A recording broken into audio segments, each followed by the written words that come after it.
We were just, as I mentioned, listening to U.S. President Donald Trump address reporters, making a substantial announcement, one that basically conveys the idea that the United States, he says, the president says, will stop or halt funding of the WHO, saying that the WHO, or alleging that they had minimized the threat early on and, quote, sided with China. I want to bring up a few statistics or a few sort of facts alongside this.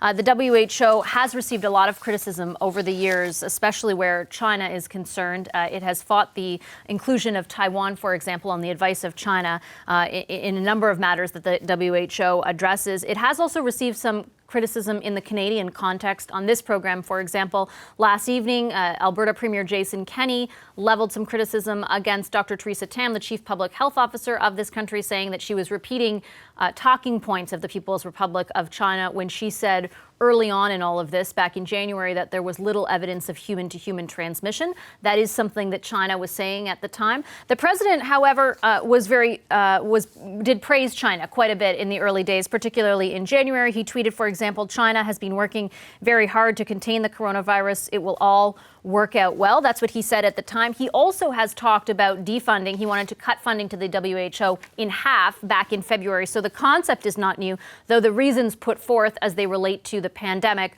are new from the president. He had signaled last week that he was considering something like this, but this announcement today basically formalizes it. Again, my understanding is this amounts to about $400 million of funding. Lots of questions about how it might impact the WHO's ability to conduct itself and perform the tasks that it says it has to over the coming days, weeks, and months as they relate to COVID-19. But we will look to get some of those answers and bring them to you. In the meantime, let's talk about some of the criticisms leveled, not just from President Trump, but others. What influence does China hold over the WHO? David Mulroney served as Canada's ambassador to China from 2009 to 2012. He's now a distinguished fellow at the University of Toronto's Munk School of Global Affairs and Public Policy. He joins us from Toronto. Hi, Mr. Mulroney. Great to see you.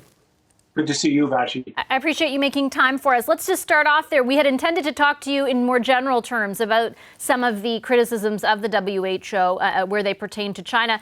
We didn't know that the president would be announcing just minutes ago that they're going to withhold funding. What is your immediate reaction to that? Well, you could see it coming, and American frustration and the president's frustration are justifiable. In the early days of the crisis, in January of this year, for example, the WHO was largely using China's own words, China's own talking points to describe the situation. And they have continued in this vein to essentially promote a Chinese message when really their job is to convey information. Now, in the past, the one problem we face is that the WHO relies on the information provided by member countries. And if that information isn't very good, it suffers. And we saw this happen in SARS when China provided unreliable information. But the difference during SARS was that the WHO took them on and was very critical of China and held them to account. What's happened now is China is still providing unreliable information, but the WHO is no longer willing to hold them to account. So we do have a big problem. I wanted to ask you, because I'm certainly not an expert on this. I've done as much reading as I can about the WHO, about China's influence. But what I would note is not, it's not just the WHO who have hesitated to criticize China. In fact, as I pointed out just a bit earlier, the president a few months ago was singing China's praises on its response. The Canadian government has lauded the response as well. Many governments, the lines we were hearing a month and a half ago, was that the Chinese response was sort of a model response. What do you think is going on there? Well, I think there is. You're right. There's a larger problem in that people have been either inconsistent or, frankly, cowardly in their failure to hold China to account. And that it's, I think, a misguided view that by flattering China, we'll get better behavior from China. The reality is that, what was happening in Wuhan in December was that there are, very courageous and heroic doctors and medical workers. China had put in place a response mechanism in the wake of SARS that was working at the medical level. So you had the folks in the hospitals in Wuhan, which is the major city of Hubei province, who were doing what they should. They were identifying this problem. But as soon as it went up a level, up to the level of the province of Hubei, they said, no way we're going to pass on bad news to the center. And they sat on it for a long time. And they also imposed restrictions on how they could, what kind of cases they could count as COVID cases. So we lost precious weeks in terms of getting the information that we needed.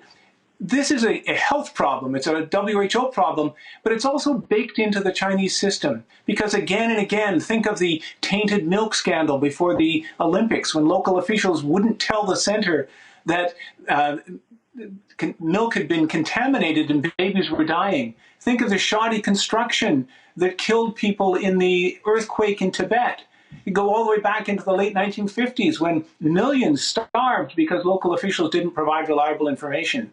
So that's always been a factor in China, but now China's globalized and has a real impact on all of us, and we're seeing that to our great cost right now. I want to ask you a bit more about the sort of tangible effect of that, because at least politically speaking, one of the main criticisms that's being leveled at anyone who kind of believed the line that China was exhibiting model behavior was that it should, if we had been more alert to the truth, the borders would have closed faster. In fact, though, I looked through the statistics today, and Health Canada provided them to me.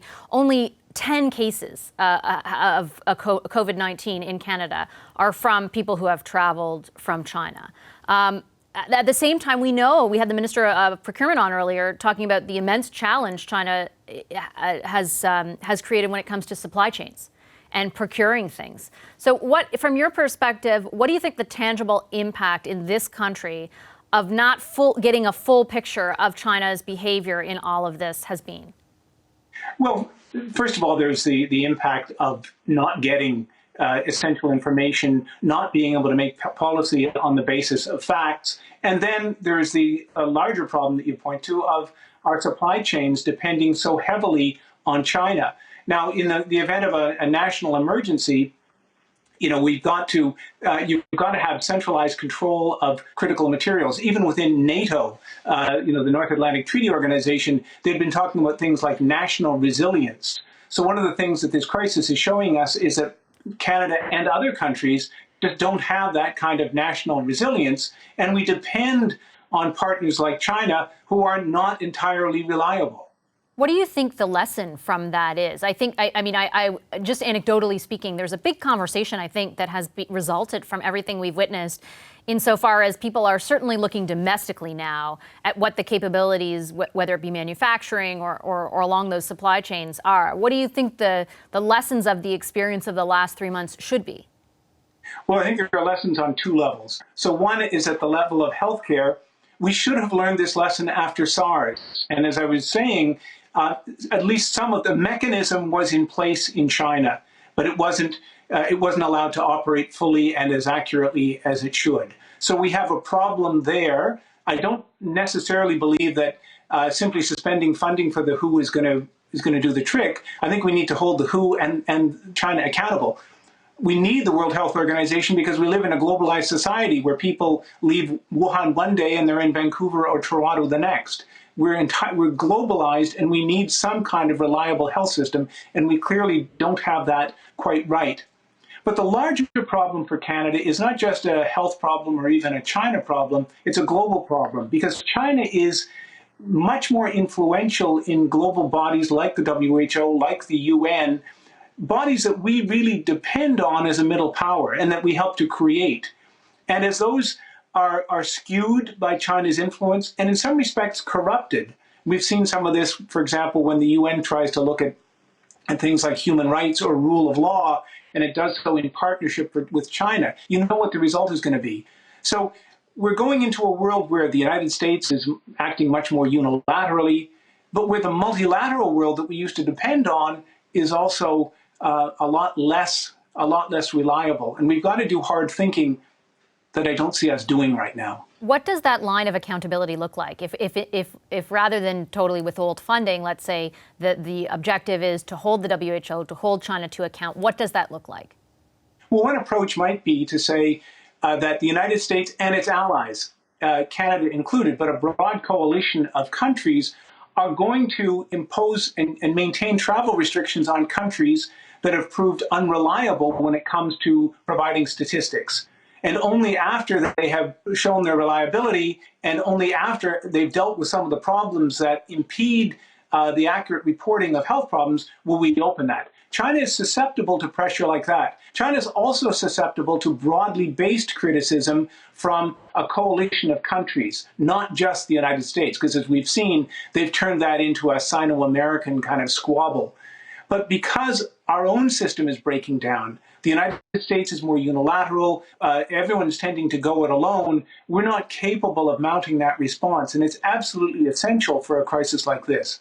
Before I let you go, Mr. Mulroney, I'd be remiss if I didn't mention the two Canadians, Michael Kovrig and Michael Spavor, who remain in detention in China. My understanding through the reporting of the Globe and Mail is that because of the situation in jails where COVID-19 is concerned, they haven't been able to access any visits. Nobody has been able to access them. What is the latest information that you have on their cases?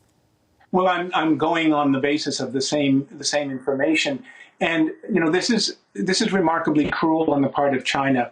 Not only do we have to deal with the fact that their detention is so spurious and so unlawful, but they're unwilling to sit down with us and do just the practical thinking it would take to give us a level of reassurance that these two guys are okay. So this is, again, China turning the screws on us. And again, it's a reminder of how unsatisfactory the current state of affairs is. One of the problems, though, Vashi, I worry about is, again and again, our own officials use language that tends to flatter China, that tends to veer towards euphemism rather than facts. You can't get a country right if you don't even have the basic vocabulary for describing it. And until we have the courage and the clarity of thought to do that, we're going to be floundering as we are now. To play devil's advocate for a second, Mr. Mulroney, when asked or when pressed about that, the federal government often talks about navigating the difficult relationship and I guess sort of explaining the posture that they've taken insofar as their intent is to secure what's best for Mr. Kovrig and Mr. Spavor and the relationship between the two countries. What would your response be to that? My response to that would be there's a tendency to confuse diplomacy with flattery. You can stick to the facts, and you can do that without insulting China, but you don't have to say things that are beyond what you know to be true. And you don't need to flatter China. Time and again, if we just stuck to the facts and didn't say that, for example, China's response has been commendable, or we didn't say things about China's approach to human rights or the other problems they face, we simply describe the situation as it is, we'd be in a much better place. But our tendency, the government's tendency to do this, the only people it fools is Canadians. And they've got to find the courage just to stick to the facts, not flattery, but facts. Okay, I'll leave it there. Mr. Mulroney, thank you so much for your time this evening. Really appreciate it, as always. Good to see you again. Thank you, Vashi. Hi, I'm Vashi Capellos, host of Power in Politics. See more of our show by subscribing to the CBC News channel or click the link for another video.